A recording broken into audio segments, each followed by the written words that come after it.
Kapag nagnenegosyo ka sasabihin bakit di ka magtrabaho? Pag nagtrabaho ka naman sasabihin mas okay kung sariling negosyo. Pag bumili ka ng motor sasabihin sana kotse na lang binili mo. Pag kotse binili mo sasabihin inuuna pa kotse kesa sa bahay. Kapag maliit bahay mo sabihin kaliit naman pinagawa mo. Pag nagpagawa ka ng malaki sasabihin gastos, pwede naman maliit na lang. Kapag nag-avail ng installment sasabihin wala sigurong pang cash. Kapag bumili ka ng cash, sasabihin sayang dapat hinulugan mo na lang pwede mo pa magamit yung pera mo sa negosyo. Kahit anong gawin mo, masasabi talaga yung mga taong nalulungkot sa kasiyahan ng iba. Kaya ikaw, bilhin mo gusto mo, gawin mo gusto mo, post mo, i-my day mo, pinagtrabahuhan mo yan, pinagpuyatan mo, pinaghirapan mo kung ano man yan, wala silang pakialam.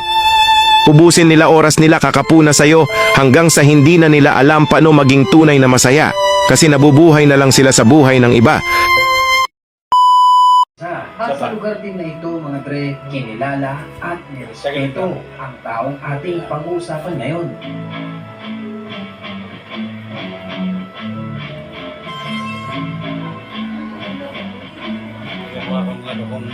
Kung may adjust ka content.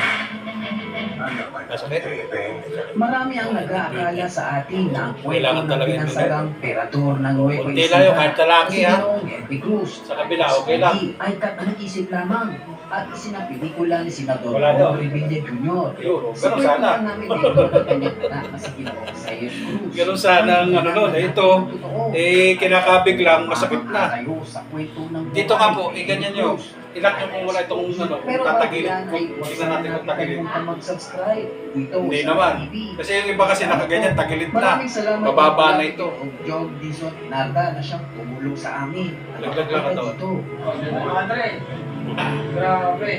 Okay. Yun lang.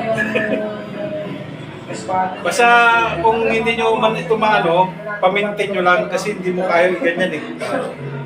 Tapos ganyan mo lagi. Oo. Ito ang nakakapagpapilay sa yung buwan kaya ka nagkakaroon ng mga kung ano man ano. Ang ulo hindi ko na inikot. Huwag mo nang ikotin basta patagilid lang. Okay. Ay po. Namatay si Kuya, naiwan ako babae doon sa kwarto niya. Ikaw, namatay na si Kuya. Saan siya naman? Sa hospital. Oo. Sabi ng kapatid ko, may lumabas na Happy Pista. Malabas na sa doon. Galing sa kwarto niya. Lumabas. Sa bahay doon? Oo. Eh, parang pinay niya si Kuya. Nasa sa inyo po desisyon niya na kung may magpapaulit-ulit ito ha. Patalisin na yung dalawa. Kapasya na lang. Sa pagkalimbawa na ano, nandiyan ang inipan ko. Kahit i-text mo lang ako. Basta punta ako kung halimbawa na ano. Sabi ko, sino yun? Ba't hindi nakita ng kulit ang nakita? Wala, talagang lumabas lang siya. Umaandak. Parang, di ito yung bisita? Pero,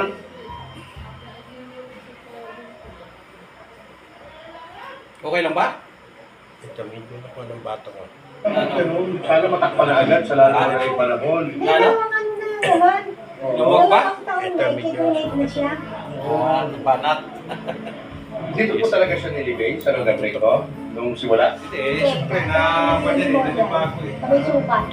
Oo. Ay kaso yung nalalay niya. Nahuberan buwan. Pero itong bato ka? Oo. Ginawa ko, ginawa ko lang para isahan ba. Taglit po na kayo. Oo. Sino-sino po mga nandyan?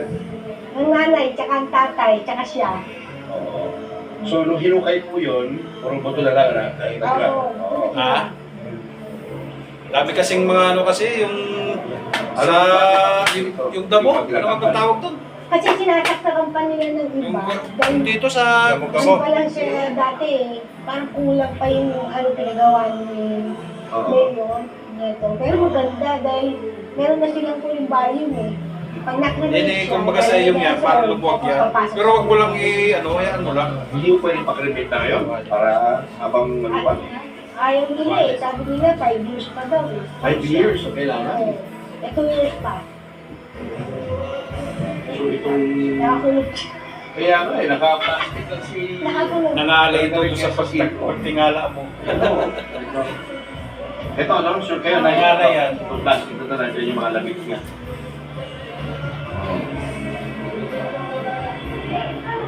Wala rin pangalan. Wala naman ako yung ginawa, hilot ka nga. Kasi sama-sama sila dyan. Kaya hindi yata nila yung Mapalusok din pala kayo ng pangalan. Ha? Oo. Pero alam nila kung ano. Sa loob yata ang pangalan nila. May nasa tatas. loob. Sa loob. Hindi. Mahirap yung Parang sagad. ganun. Ayan. Hindi mo na pala may sagad. Sagad.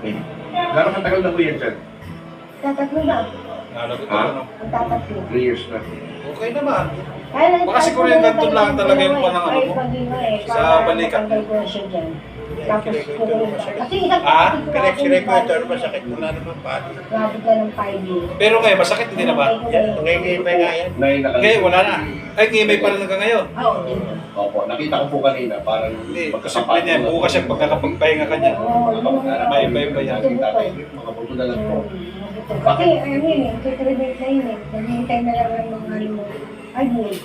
5 years pa. Para Naghihintay. may cremate. Nagtuwag ka. Kung kailan mo siya dinala dito, Oo. bibila ka ng produce. Yung aircon nyo mamaya, bawasan Ano nyo ba ha. kung paliwanag? Bakit kailangan magbilang pa?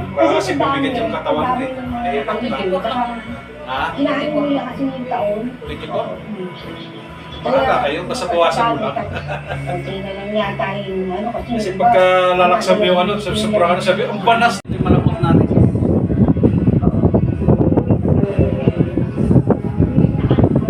Ito kasi ang pinakamatigas niya. oh. Kaya siguro inuubor eh. Bukod eh. Napakatigas. Kailan mo kayo magkakapatid?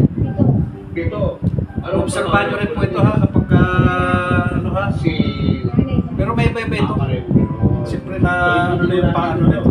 Yung problema na sumiksik pa sa kanya. Bukas na lang tayo. Marami ko ng itsura. Ano ang mga nagbago dito? Saglit lang,